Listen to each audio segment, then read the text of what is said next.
My dad said, "Don't embarrass the family. Just be normal tonight." So I sat quietly. Then my cousin announced her engagement to my ex, and I raised a glass to her baby, who looks exactly like me. I could feel the sweat prickling at the back of my neck before I even stepped out of the car. My dad, Mark, 59 male, leaned across the center console, reeking of aftershave and nerves, and muttered, "Don't embarrass the family. Just be normal tonight." I laughed. Not loud. Just one sharp exhale, like the kind you give when you're so far past being surprised that your body doesn't know what to do with itself anymore. "Sure, Dad," I said. "I'll be normal." Because what's more normal than sitting at a dinner table with the woman who once screamed that being with me was like dating a mirror she hated, and watching her hold hands with my cousin across a table full of lemon-glazed salmon and lies? The party was for family only, held at my aunt and uncle's nauseating McMansion in the suburbs. Every surface looked scrubbed with bleach and resentment. There were white hydrangeas in vases too tall for conversation, a cheese board big enough to build a shrine on, and the cloying scent of whatever fake French perfume my aunt had decided made her classy. I found my seat at the far end of the table. I wasn't technically exiled, just strategically placed, as my mom had whispered while gripping my arm hard enough to leave bruises. Across from me sat Jenna, 28 female, my cousin. Her dress was expensive, low-cut in that careful, tasteful way. Sitting beside her, Jake, 30 male, my ex. And yes, that Jake. The Jake who used to kiss the corners of my jaw when I couldn't sleep. The Jake who once told me he wanted to grow old with me on a porch somewhere, drinking cheap beer and complaining about our grandkids. The Jake who ghosted me for 4 weeks before I found out he was seeing someone new. That someone new turned out to be Jenna. They didn't even hide it. Jenna had her fingers looped through his like they were a goddamn Hallmark card. Jake smiled at her like he hadn't once told me she was a shallow social climber with a teeth-gritting laugh. Now, apparently, her laugh was cute, charming even. I stared at my wine glass, counting breaths. 1, 2, 3. I didn't look up when Jenna clinked her glass with a spoon and said, "Everyone, we actually have some exciting news to share tonight." The table fell quiet. Aunt Linda's eyes sparkled. My mom's lips pulled tight, trying to look excited without cracking her Botox. Jake stood up beside Jenna and smiled that rehearsed, perfectly manicured smile. "We're engaged," Jenna beamed. "And we're expecting." Polite gasps. Forks clattered. My dad's hand clenched over his napkin. "And me?" I raised my glass. "To the baby," I said calmly, my voice slicing through the table's daze. Jenna's smile faltered. Jake blinked. "To the baby," I repeated, staring straight into Jenna's eyes. "Who looks exactly like me?" The silence snapped. Jenna dropped her fork. Jake choked on his own spit. My aunt's wine glass tipped, a red streak soaking into the white linen like blood from a gunshot wound. And my dad? My lovely, normal, obsessed dad? He looked like he'd swallowed a bullet. But I stayed seated. I didn't shout, didn't flip the table. I just kept smiling. That calm, quiet, measured smile I knew would burn hotter than any scream ever could. Because what's more embarrassing than not being normal? Dad? Maybe this. Just wait till you hear the rest. Jenna stood up so fast her chair screeched against the hardwood. Her eyes darted around the table like maybe if she just smiled enough, everyone would forget what I said. "Don't!" she hissed at me, low enough that only a few of us could hear. "Don't do this here." "Do what?" I said, swirling the wine in my glass. "Congratulate you? I mean, it's a big night, Jenna. Engagement and a pregnancy. You must be exhausted." Jake didn't say a word. He was frozen, lips parted, hands clenched at his sides. I watched his knuckles go white. The same knuckles I used to kiss when he couldn't sleep. Aunt Linda cleared her throat, standing up beside her daughter like she could somehow body block the tension with her sequined blouse. "Maybe we can just enjoy dinner first," she said. "We're all family here." That word, family, made something sharp twist in my chest. Because when exactly did I stop being part of this family? When Jenna brought Jake to Christmas pretending he was a work friend? When my mother told me to stop causing scenes after I left the room shaking? Or was it when my dad told me, maybe if you weren't so intense, people wouldn't leave? Like my heartbreak was some character flaw I needed to polish off? "Jenna," I said, softer now, "when did you get pregnant?" She stared at me, eyes wide and glassy. "Why does that matter?" "Oh, just curious," I said, pretending to do the math on my fingers. "Because it's weird. That timing lines up really close to the weekend you showed up crying at my apartment, remember? Said Jake had blocked your number and you wanted to talk? You spent the night on my couch." "You're lying," she said, voice trembling. "You're twisting everything." "Am I?" Because I remember the way she begged for coffee the next morning, the way she hugged me so tightly I had to physically peel her off. I remember the text Jake sent me that night, saying it was better for everyone if we just moved on. I never understood how he found the nerve, but now I did. "Jenna," I said slowly, looking her dead in the eye, Did you ever get the paternity test? Or are you just hoping no one notices that the baby's ears stick out the exact same way mine do? That's when the screaming started. Not from her, but from my mother. My mother! She stood up so fast her wine glass shattered against the floor, screaming my name like it was a curse word. "What is wrong with you?" she shrieked, pointing at me like I was some feral dog in the house. "Why would you say something so vile? At a family dinner? Because you asked me to be normal, Dad." Jake finally spoke. "This isn't the time or the place." "No," I said, standing up slowly. "The time was a year ago when you were still sleeping in my bed and promising me a future. And the place was every damn Sunday dinner where you both smiled in my face like you weren't already planning this." Jake opened his mouth, but Jenna grabbed his arm so tightly her knuckles turned white. "Don't," she said through clenched teeth. "Don't give him any more oxygen." I smirked, because I wasn't the one gasping for air right now. Everyone was staring. Aunt Linda, Uncle Craig, my dad who looked like he wanted the earth to open and swallow me whole. My mom was practically shaking with rage. And me? I felt good. I felt alive for the first time in months, because they wanted silence. They wanted pretty smiles and polite lies. But I wasn't going to be their punchline or their secret anymore. And this was only the beginning. Dinner didn't happen. Not really. After I dropped the bomb, everyone just kind of hovered. Nobody touched the salmon. The roasted carrots sat untouched, like decorative props in a haunted play. My aunt tried to make small talk about the wine selection. "Isn't this a nice cab?" As if that would undo what I said. No one answered. Even Uncle Craig, who usually had something smarmy to say about politics or kids these days, just looked at his plate like it might attack him. I stayed standing. I wasn't planning to. I thought I'd say my piece and leave. But the way they all stared at me, like I was the one who broke something, made my feet root into the floor. I needed them to sit in it. In me. "I think I'm gonna go," Jake said suddenly, grabbing his coat with the urgency of someone who hears a ticking bomb. But Jenna snapped her hand out and grabbed his wrist. "No," she said, too loud. "We're not running." Jake looked like he was about to argue, but then his jaw set and he dropped the coat. And that's when I realized something. Jenna wasn't scared. She was furious. "You always do this," she hissed. "You make everything about you. You couldn't stand that we were happy." "You're happy," I laughed, "with a guy who left me by text? While you were pretending to grieve the loss of a friendship on my couch and apparently stealing my DNA for a going-away gift?" That's when she slapped me. It wasn't theatrical. It wasn't dramatic. It was just sudden, bone on cheek. Not enough to bruise, but enough to snap my head sideways and make my dad finally stand up. "Enough!" he barked. "We do not handle family problems like this, don't we?" I snapped, turning on him. "Because from where I'm standing, this family only handles things in one way. Behind closed doors, under rugs, and in whispers. Outside," he ordered. Now, I followed him out onto the patio. It was cold and smelled like fake citronella and rotting leaves. He closed the door behind us and turned on me like I just pissed on the Christmas tree. "What the hell was that?" he growled. "What was it, Dad?" "The truth?" He shook his head, rubbing his temples like I gave him a migraine. "You embarrassed everyone. You humiliated Jenna. That wasn't justice. That was a tantrum." My mouth fell open. "A tantrum? You could have said something privately." "She's having my ex's baby," I snapped. "And no one cared. You all knew, didn't you?" He didn't answer. That told me everything. "How long?" I asked. "How long have you all been in on it?" Dad looked away. "You told me to be normal tonight," I said, my voice breaking. "You didn't mean don't embarrass the family. You meant don't embarrass her. She's your cousin," he said, as if that was the problem. Not the betrayal, not the lies, just the proximity. "She's not my sister, Dad. Don't be dramatic." He winced.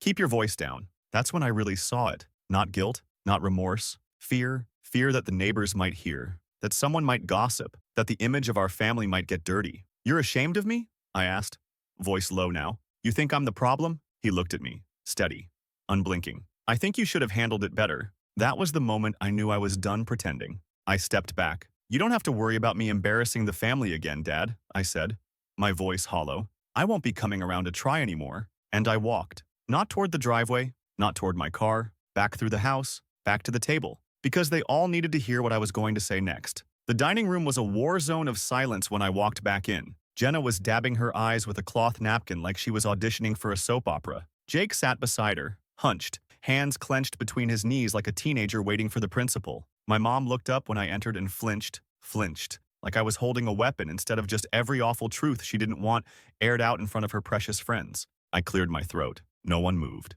"Just so we're clear," I said, "I didn't come here to blow things up. That was never the plan." "Could have fooled us," Jenna mumbled, eyes still glossy. I ignored her. "But sitting here, watching everyone pretend this is normal, pretend we're one big happy family, while my ex and my cousin announced their little bundle of betrayal with a side of hors d'oeuvres? Yeah, that did something to me. Jesus Christ, Jake muttered under his breath, finally breaking his statue act. I turned to him. You could have just broken up with me like a man. You didn't have to ghost me and crawl into bed with my cousin. His head snapped up. I didn't plan for that to happen, Jenna cut in. We were friends for years. It wasn't like that. Until it was, I snapped. Until you let me cry on your shoulder while you were busy crawling into his bed. Until you looked me in the eye at Easter and asked if I was finally healing while you had his baby growing inside you. That shut her up. My aunt looked horrified now, her hands shaking over her untouched wine glass. Uncle Craig looked like he'd aged 10 years in 10 minutes. And still, no one said anything to them.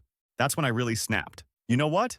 I said, stepping toward the table. Let's do something fun. Let's vote. How many people here knew about Jake and Jenna before tonight? No one raised a hand, but no one looked surprised either. You all knew, I said, a bitter laugh catching in my throat. Maybe not at first, maybe not the details, but you felt it, you saw it, and not one of you said a goddamn word. Enough, my mom said, standing up, voice shaking. This isn't the time. I turned on her. When is the time, Mom? When the baby's born and you post about your beautiful miracle on Facebook like you didn't help hide this from me. Her face went flat. No shame, just rage that I'd spoken it out loud.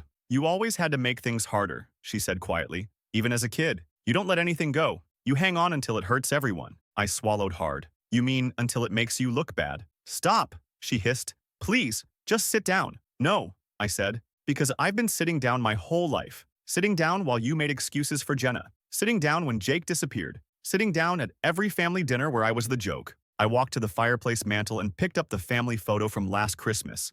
Me, Jake, Jenna, everyone smiling like liars. And I smashed it. The glass shattered, shards flying across the tile. People screamed. Someone dropped a fork. And in the stunned, echoing silence, I said, consider that my RSVP declined to the wedding, and the baby shower, and every fake-ass holiday gathering from now on. Then I turned to Jake. Hope you're ready to be a dad, I said, walking toward the door. Because if that baby turns out to be mine, we're going to have a much different conversation. With lawyers. That was the first time Jake's face really changed. The color drained. Jenna gasped, and I walked out into the cold, my heart pounding and my palms bleeding from gripping the broken frame. I didn't even feel it. I felt alive. Update 1. So, I didn't expect this post to blow up. Honestly thought I'd be yelling into the void and maybe get a few, damn dude, that sucks, comments. Instead, I woke up to hundreds of messages, DMS, and a few very colorful theories about how this all went down. First off, thank you. Even the ones calling me a messy drama queen, accurate TBH, made me laugh when I needed it most. Some of you asked, is the baby actually yours? That's the million-dollar question, right? Short answer, I don't know. Long answer, Jenna never got a paternity test.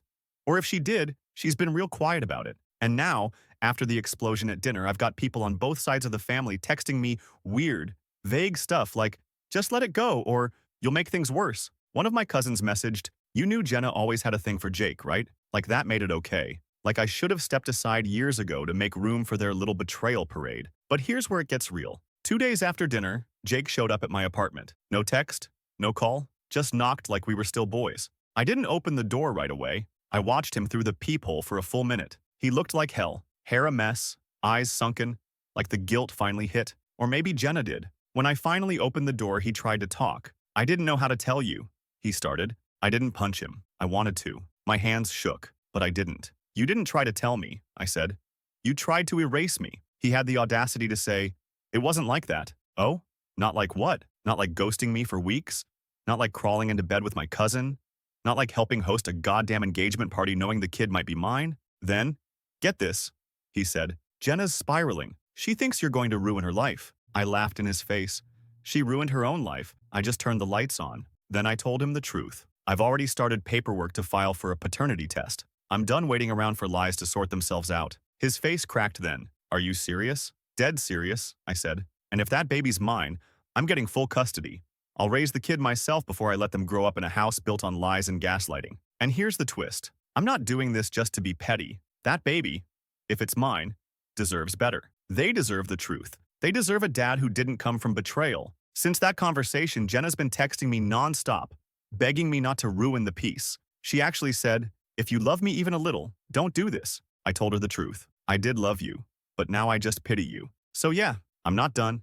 Not even close. Some of y'all said I should burn the whole house down. Tempting, not gonna lie. But instead, I'm going to do something worse. I'm going to take back everything they stole from me, one blood test at a time. 3 days after I filed for the paternity test, Jenna showed up at my work. Yeah, my work. I'm a manager at a logistics warehouse. Nothing fancy, just a big facility full of forklifts, paperwork, and tired people trying to meet quotas. Not the kind of place you expect to find your cousin-turned-maybe baby mama stomping through the loading bay in 4-inch heels and an "I'm not crazy, you're crazy" trench coat. She ignored the front desk, walked right past the break room. My coworker Marcus radioed me, confused, and said, "Hey man, there's a woman here? Says she's family, but she's got that look like she's about to set something on fire." She found me by the shipping crates.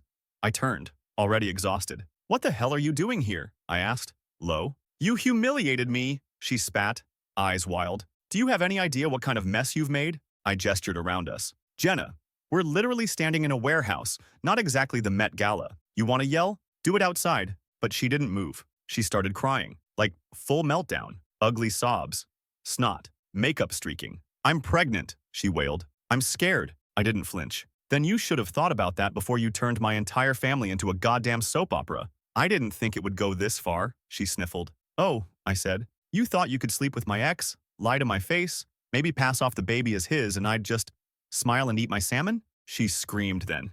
Actually screamed. Like a banshee. "You're not the only one hurting," she shrieked. "Jake hasn't talked to me in 2 days. My mom says I've shamed the family. And now you're threatening to take my baby?" Warehouse employees were watching now. One guy dropped a pallet of screws. Another spilled his coffee. My boss peeked his head out of the office, expression unreadable. I took a slow breath and said it as calmly as I could. "If the baby's mine, I have a right to know. And if it is, I'm going to protect that kid from growing up around lies. If it's not, then congrats. You can go play house with Jake and whatever's left of your dignity." She stepped forward and slapped me across the face. Second time in a week someone's hit me over dinner-related drama. This time, I didn't even blink. Instead, I took out my phone, pulled up the audio recording app, and hit playback. Because guess what? Warehouse cameras have mics. And I'd been recording since the moment she walked in. "You're insane," she whispered when she realized. I smiled. Number just tired of being the one who keeps secrets for other people's comfort. She fled after that, practically ran to her car, high heels echoing off concrete like punctuation marks on a failed performance. Later that night, I emailed the audio file to my lawyer. The subject line was, "Insurance." Because this wasn't revenge. Not yet. This was the prelude. And when the paternity test came back, that's when the real show would start. The envelope arrived 2 weeks later. Plain, white, clinical, no drama. Just a sealed piece of paper that held my entire nervous system hostage. I stared at it on the counter for hours,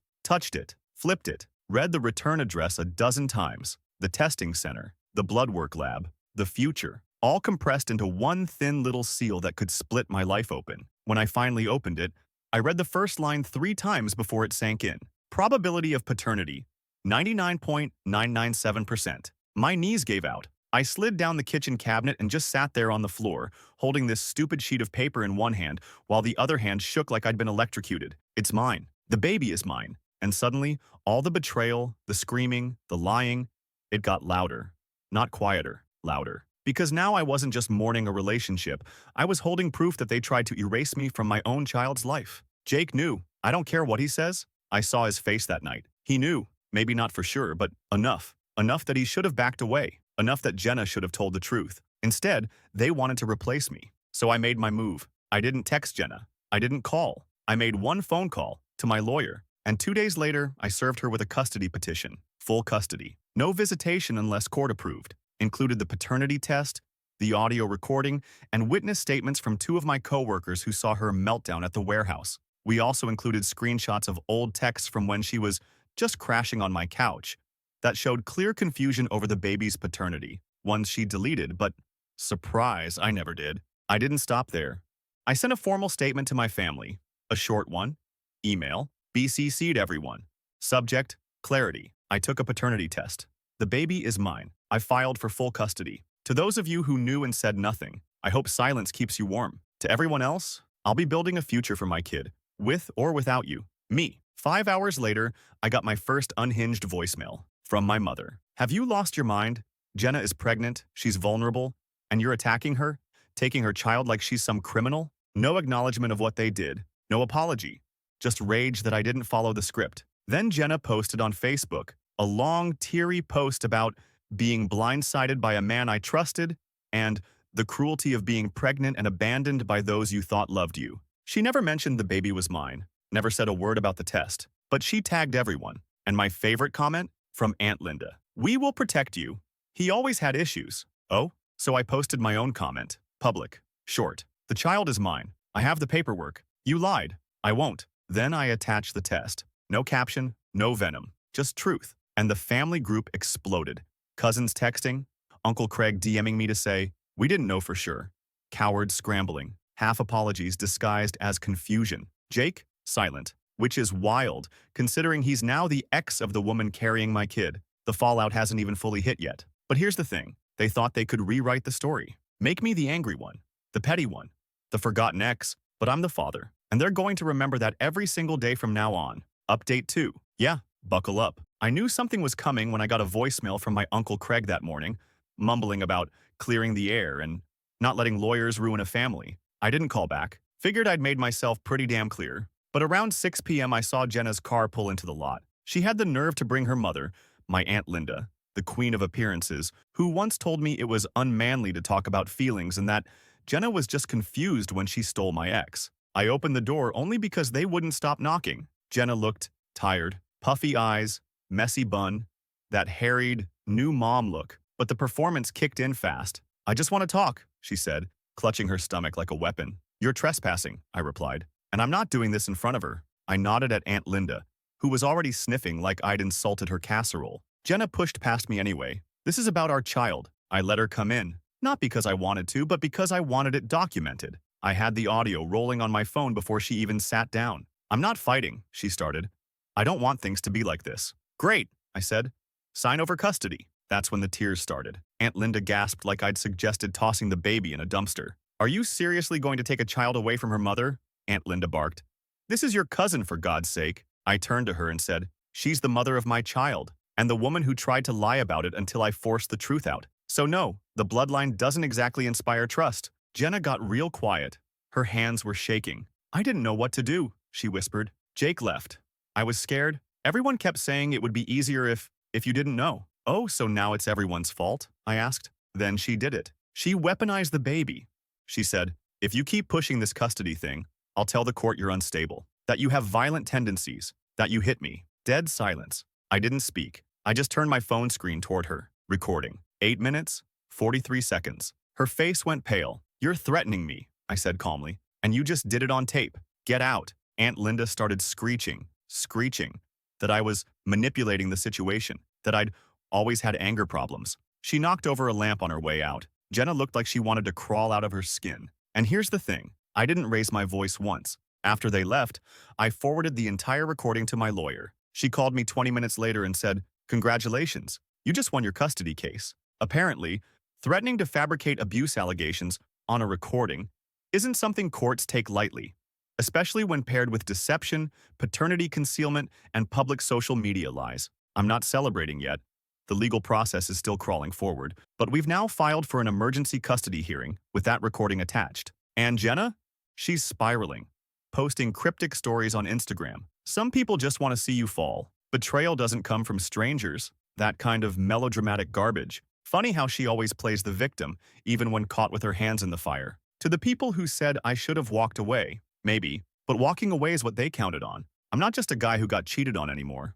I'm a father. And now I fight. The emergency custody hearing was set for a Wednesday morning, 9 a.m. sharp. Jenna didn't show up until 9:42. No apology, no excuse. She strolled into that courtroom like she was fashionably late to brunch, not fighting for the right to parent a child she'd tried to erase me from. Her hair was slicked back, makeup heavy, and she wore a blazer 3 sizes too big, probably trying to look small, innocent, like a woman scorned instead of a manipulator caught in 4K. The judge didn't care. My lawyer presented everything: the paternity test, the audio recordings, the meltdown at my work, the threats, the social media posts. It wasn't dramatic, just methodical, clinical, devastating. When it was Jenna's turn, she barely spoke. She kept glancing at her new attorney, a fresh face I hadn't seen before, clearly someone desperate for a quick win or a client who hadn't yet revealed their full crazy. "I was under stress," Jenna mumbled at one point.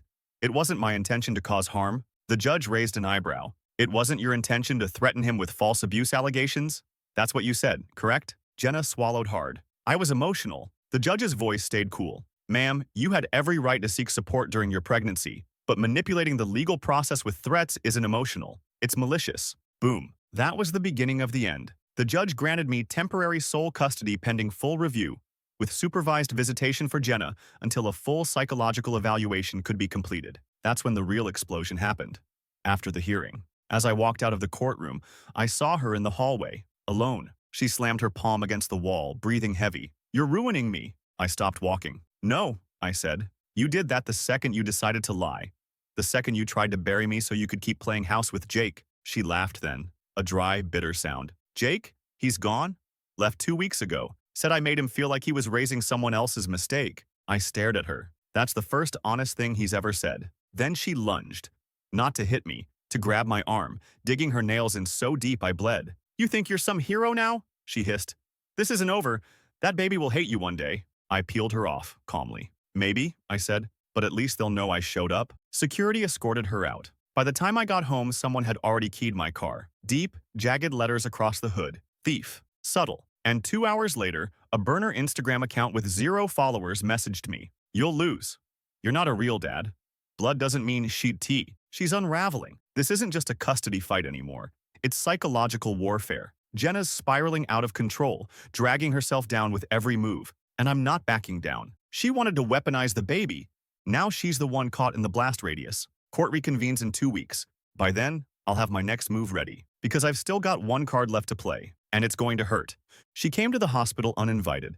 That was her final move. I was there for the baby's first pediatric appointment. Routine stuff. The nurse had just weighed them, checked their heart rate, ran through the basics. My kid was healthy. Tiny fists clenched in sleep, breathing soft and steady in the crook of my arm. For a moment, everything felt still, like maybe I could actually do this. Be a dad. Be better. And then I heard her voice echo down the hall. I'm the mother, Jenna said, loudly, urgently, like a warning siren. The receptionist tried to block her. Didn't work. She burst into the exam room like it was a crime scene, and I was the suspect. What the hell are you doing? I asked, standing up, shielding the baby. I deserve to be here, she snapped. I birthed them. You also threatened me, lied about paternity, tried to erase me. So no, you don't get to show up unannounced like this is some kind of sitcom reunion. She lunged for the baby. I stepped back fast. Don't, I warned. A nurse rushed in, followed by security, and Jenna started screaming, full-blown, throat-tearing, hysteria. He's stealing my baby, over and over. People in the waiting room froze. A toddler started crying. One of the security guards flinched. That's when I saw her mother, Aunt Linda, standing just outside the doorway, filming. I should have seen it coming. They were trying to stage something, build a narrative, clip out context, make me look like the unhinged one, a setup for court, for custody, for TikTok, for all I knew. But they messed up because the pediatric office had cameras, high def, audio, time-stamped. Security escorted Jenna out, screaming still. Aunt Linda tried to follow, phone still up, until one of the nurses shoved her hand down and said, You're done. We filed for a protective order that same afternoon, and it was granted. Jenna is now legally prohibited from being within 100 feet of me or the baby until the full custody hearing. But that's not the real ending. The real ending came the next night when I found a shoebox on my doorstep. No note, no sender, just a box with a strip of tape and a piece of blue ribbon. Inside, a framed ultrasound photo, one of the early ones, before I knew.